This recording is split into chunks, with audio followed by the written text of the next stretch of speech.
धुलिया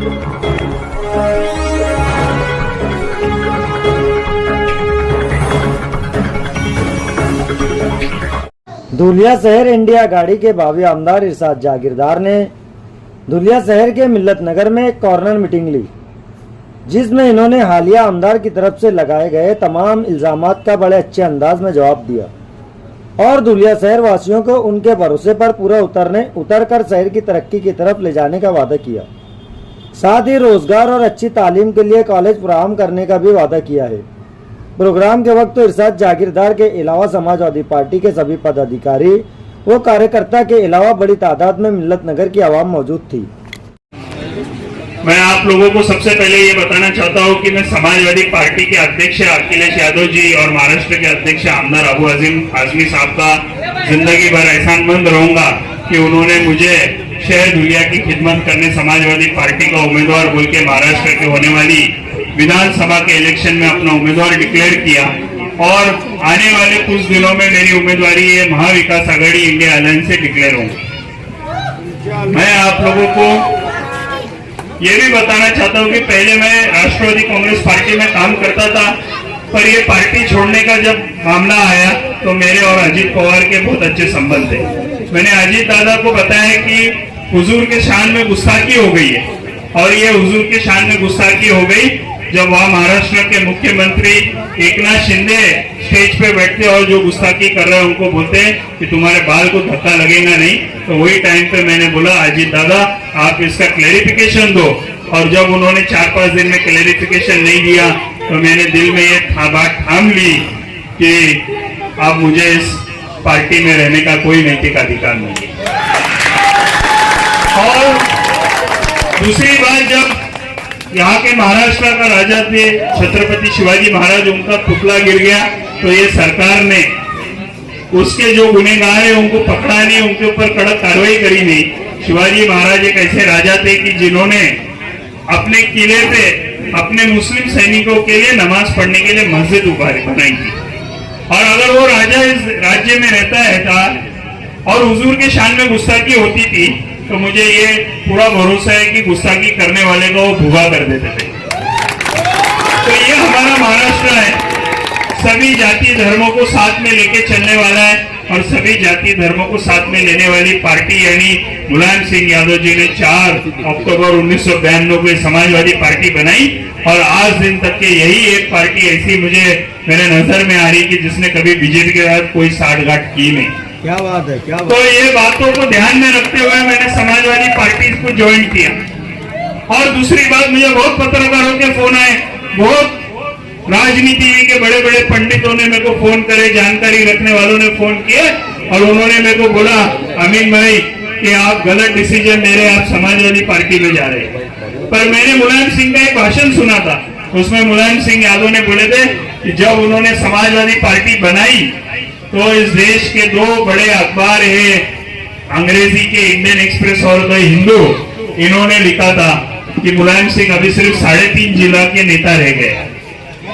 और वो बात पे मैंने विश्वास रखा, वो बात से मैंने प्रेरणा ली और मैंने ये सोचा कि जब मुलायम सिंह यादव 1 साल के अंदर उत्तर प्रदेश में सरकार ला सकते समाजवादी पार्टी की, तो क्यों नहीं मैं समाजवादी पार्टी को धुलिया शहर में मजबूत करके यहाँ के लोगों की खिदमत कर सकता हूँ। मेरे विरोधी ये आपको कह रहे हैं कि हम बीजेपी के साथ साठगांठ करेंगे, बीजेपी के साथ चले जाएंगे, पर मैं आज हमारी माँ बहनों और आप सबको ये गवाही देता हूँ कि आपका बेटा, आपका भाई, अगर आपको कभी लगा कि आपका मेंबर बोल के मैं महाराष्ट्र के असेंबली में गया और वहां कहीं भी ये जातिवादी शक्तियों के साथ साठगांठ की, राज्यसभा विधान परिषद में कुछ पैसों में बिक गया, तो आप सबको अधिकार देता हूं कि आपके पैर की चप्पल निकाल के मेरे मुंह पे मारो। मैं कभी ये काम नहीं करूंगा। मेरी लड़ाई है बीजेपी के खिलाफ है। राष्ट्रवादी का बीजेपी के साथ अलायंस था, लोकसभा में आपने कहीं देखे मुझे बीजेपी के लिए वोट मांगते टाइम? मैंने राष्ट्रवादी को बोल दिया था आपको नहीं जमेगा तो मुझे पार्टी से निकाल दो, पर हमारे से बीजेपी का प्रचार कभी होगा नहीं।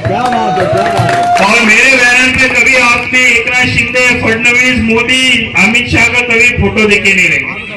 या तो लोगों बड़े बड़े फोटो एकनाथ शिंदे के लगा के घूम रहे थे, एकनाथ शिंदे से निधि ला रहे थे। और अभी जो लोग बीजेपी में रहे वो मुझे बीजेपी की बी टीम बोल रहे। आप करें तो बड़ा काम, हम करें तो चोरी, मतलब इनका तो मुंह में राम बगल में छुरी, ऐसा काम हुआ। और अभी कुछ दिनों पहले मेरे विरोधी ने, अमीन भाई, उन्होंने बोला मेरी आवाज बकरी जैसी है, और मैं उनका शुक्रिया अदा करता हूँ कि उन्होंने बोला मेरी आवाज बकरी जैसी, कम से कम मुझे बकरी बोला। बकरी ये हुजूर ने बोले ना, बकरी पालना सुन्नत है। मैं यही जीत गया, मैं वो गिरगिट नहीं बनूंगा, मैं वो सरना नहीं बनूंगा जो वोट लेने के लिए हारा होगा और विधानसभा में असेंबली में जाके भगवा होके वोट ले दूंगा, अलग नहीं वोट लूंगा। ये बात मैं आप लोगों को गवाही देता हूँ। और मेरे जैसी डंके के चोट पे बोलो, चप्पल निकालो और मारो, और वोट काटने के लिए भाइयों बहनों, मेरी माँ बहनों, मैं खड़ा नहीं हूँ। मैं आप लोगों को ये गवाही देता हूँ, आप लोगों को चैलेंज देके जाता हूँ, अगर मुझे बिरादर वतन में इनसे कम वोट मिली तो मैंने भी पहले भी बोला और आज भी बोल रहा हूँ, मेरे से वड़जाई रोड पे झाड़ू मरवा देना।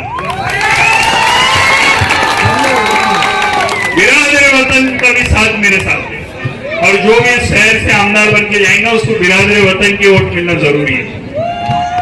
इस शहर के लिए मैं 3 काम करना चाहता हूँ, 3 विजन पे काम करना चाहता हूँ।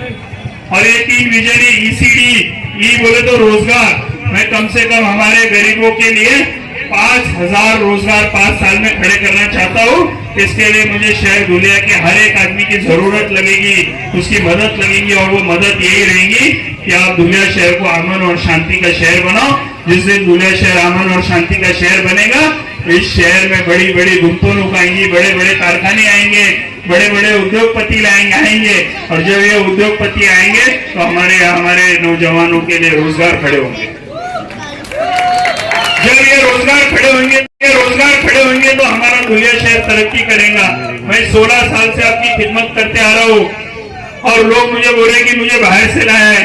16 साल आपकी खिदमत की है, मेरा आधार कार्ड सब कुछ धुलिया का है, मैं वोट धुलिया में देता हूँ।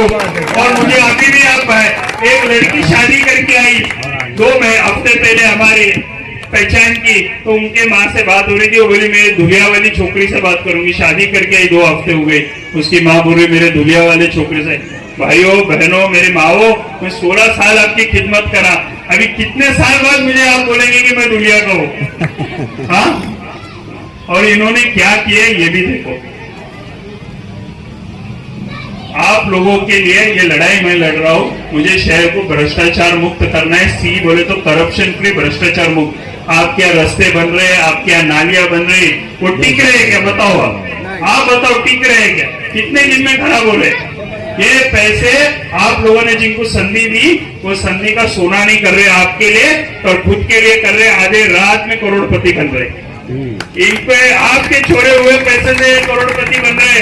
आपके बच्चे, आप लोगों को खराब रास्ते, 8-8 दिन में पानी, खराब नालियों का सामना करना पड़ रहा। और विकास बोले तो रास्ते और नाली नहीं करना। जैसा अमीन भाई ने बोले, मैं हमारे गरीबों के बच्चे के लिए कम से कम 10 स्कूल अच्छी बनाना चाहता हूँ। जिधर हमारा गरीब का बच्चा पढ़ेगा वही अंबानी का बच्चा पढ़ेगा। और जब रेस लगाएंगे तो मुझे पूरा भरोसा है हमारा दुनिया का गरीब का बच्चा 1 नंबर निकालेगा, ये मुझे पूरा भरोसा है। और जैसा अमीन भाई ने बोले, मैं आमदार बन के जाऊंगा, महाराष्ट्र के शासन से लड़के आपके लिए सिर्फ गर्ल्स कॉलेज लाऊंगा, जिधर की टीचर से लेके सिपाही सब महिलाएं रहेंगी। हमारी बहन बेटियां वो कॉलेज में आराम से पढ़ेगी। आज जो भी लड़की हमारी कॉलेज में जा रही तो उसकी माँ को, उसके पिताजी को, उसके बाप को 80% टाइम टेंशन रहता है कि मेरी बेटी वह कॉलेज में कैसी है। कॉलेज के बाहर रोड रोमी और टवाखोरों की टोलियां बैठी है। ये हकीकत है कि नहीं भाइयों? और ये तोड़ने के लिए हमें हमारी बहन बेटियों के लिए सिर्फ गवर्नमेंट गर्ल्स कॉलेज बनाना है, जिधर जो भी रहेगा सिर्फ लेडीज रहेंगी। हम पूरे विश्वास से हमारी बहन बेटी को कॉलेज भेजेंगे और वो पढ़ के हमारा नाम रोशन करेंगे। दूसरा काम, डेवलपमेंट में हम आपके लिए जो भी हमारे गली मोहल्ले में, निहाल भाई आप भी कितनी बार मेरे पास आए, कोई गरीब बीमार पड़ा तो हमको चंदा करना पड़ता उसको बम्बई पहुंचाने, 20-25 हजार रुपए लग जाते उसको बम्बई पहुंचाने, उसके घर वालों को 10-15 दिन वहां रहना पड़ता, उनको 10-15 हजार रुपए खर्चा आता है। और वो गरीब का इलाज तो बम्बई में फ्री में हो जाता है, KMJJ में, पर उसको 50 हजार रुपए खर्चा लग जाता। हम हमारे गरीबों के लिए दुनिया में सरकार से लड़के 100 बेड का सुपर स्पेशलिटी हॉस्पिटल बनाएंगे, जबकि धुलिया नंदुरबार जगह पर कोई भी गरीब बीमार पड़े उसका इलाज हमारे धुलिया में हो जाए, उसको बम्बई ले जाने की जरूरत न पड़े। ये विकास है। हाउस में प्रश्न पूछना बोले तो तकरीर नहीं, वह हाउस में जाके मुसलमानों के हक के लिए लड़ना उसको तकरीर बोलते हैं। अबू अजीम साहब ने पूछे कि आपने क्या तकरीर की, ये बोले मैंने प्रश्न पूछा। अरे प्रश्न तो कोई भी पूछता भैया। अच्छा, उन्होंने बोले कि येड़ा लेकर आए पुणे से, मैं दुनिया की टॉप यूनिवर्सिटी हार्वर्ड में पढ़ा, मुझे वहां एडमिशन मिला और मैं येड़ा 3 पोस्ट ग्रेजुएशन फॉरेन में किया और मैं येड़ा। अरे मेरे साथ एक रूम में बंद कर दो और उनको बोलो लिख के दिखाओ, अगर इंग्लिश में लिख के बोलने का बोले तो बत्ती गुल। ABCD जो जाने नहीं, नाच न जाने आंगन टेढ़ा, वो हमारे पे आरोप कर रहे हैं।